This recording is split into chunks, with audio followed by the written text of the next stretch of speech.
Hello நண்பர்களே, Kuwait சூரியனுக்கு பக்கத்தில் தான் எப்போவுமே இருக்கும் அப்படிங்கிறத இந்த வருடமும் நிரூபிச்சிருக்கு. அதாவது மூன்றாவது உலகத்தினுடைய அதிக வெப்பநிலையை நேற்று குவைத் வந்து பதிவு செய்திருக்கு. இது மட்டும் இல்லை, குவைத்தில் பார்த்தீங்கன்னா வெளிநாட்டவர்கள் யாராவது பண மோசடியில் ஈடுபட்டாங்க அப்படின்னா உடனடியாக அவர்களை சொந்த நாட்டிற்கு அனுப்பி வைக்க உத்தரவு பிறப்பிக்கப்பட்டிருக்கு. குவைத்தில் கவர்மெண்ட் எம்ப்ளாயாக வெளிநாட்டவர்கள் இருக்கிறாங்க அப்படின்னா அவர்களுக்கு அவர்களுடைய சர்டிஃபிகேட்டை வெரிஃபை பண்ணுவதற்கு புதிய ஒரு முறையை வந்து பின்பற்றப் போவதாக தெரிவிச்சிருக்காங்க. என்ன அப்படிங்கிறத பார்க்க போகிறோம். நிறைய குவைத்தினோட முக்கியமான செய்திகள் இந்த வீடியோவில் இருக்குது. வீடியோ முழுவதுமாக பாருங்கள்.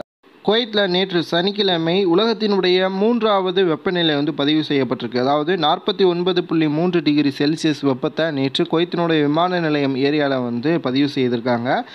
ஃபஸ்ட்டு இடம் யாருக்கு அப்படின்னு பார்த்தீங்கன்னா ஈரான் நாட்டிற்கு 51 டிகிரி செல்சியஸ் அங்கே வந்து நேற்று அடிச்சிருக்கு. 50 டிகிரியோட ஈராக் வந்து 2வது இடத்துலையும் குவைத் 3வது இடத்துலையும் வந்து இருக்குது.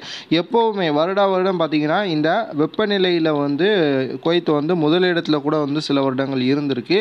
இதற்கெல்லாம் காரணம் கண்டிப்பாக காலநிலை மாற்றம் அப்படின்ட்டு வந்து தெரிவிச்சிருக்காங்க. குவைத்தில் இந்த மாதிரி வெப்பநிலை இருக்கிறதால தான் ஜூன் முதல் ஆகஸ்ட் வரைக்கும் குவைத்தில் பப்ளிக், அதாவது 11 மணிலேருந்து 4 மணி வரைக்கும் வெயில் படக்கூடிய இடங்களில் லேபரை வேலை வாங்கக்கூடாது அப்படின்ட்டு ஒரு அற்புதமான சட்டம் வந்து குவைத்தில் இருக்குது. அந்த மாதிரி யாராவது இந்த சட்டத்தின் மூலமாக பயனடையாமல் உங்களை அதிக வேலை வாங்குறாங்க அப்படின்னா குவைத்தினுடைய பப்ளிக் அத்தாரிட்டி ஃபார் மேன் பவரில் கம்ப்ளைண்ட் பண்ணும்படியும் வந்து சொல்லப்பட்டிருக்கு.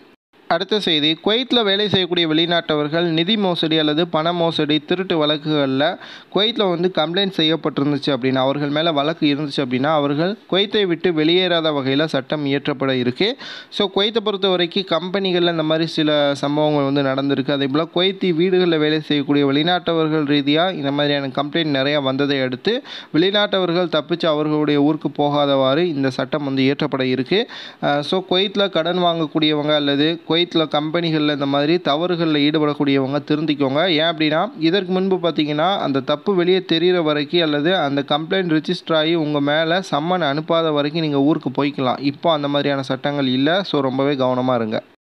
அடுத்த செய்தி, குவைத்தில் கவர்மெண்ட் செக்டாரில் பார்த்திங்கன்னா வெளிநாட்டவர்களை விட அதிகமாக தற்போது குவைத்திகள்லாம் வந்து வேலையில் இருக்கிறாங்க.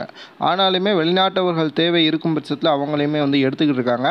அந்த மாதிரி எடுக்கக்கூடிய வெளிநாட்டவர்களுடைய ஒரிஜினல் சர்டிஃபிகேட், அதாவது எஜுகேஷ்னல் சர்டிஃபிகேட், அவர்களுடைய எம்ப்ளாய்மெண்ட் வேலை செய்வதற்கான உறுதிகள் எல்லாத்தையுமே வந்து சரியான முறையில் சரி செய்த பிறகு தான் அவர்களுக்கு அப்பாயின்மெண்ட் ஆர்டர் கொடுக்கணும் அப்படிங்கிற மாதிரி ஒரு சட்டம் இயற்றப்பட இருக்குது.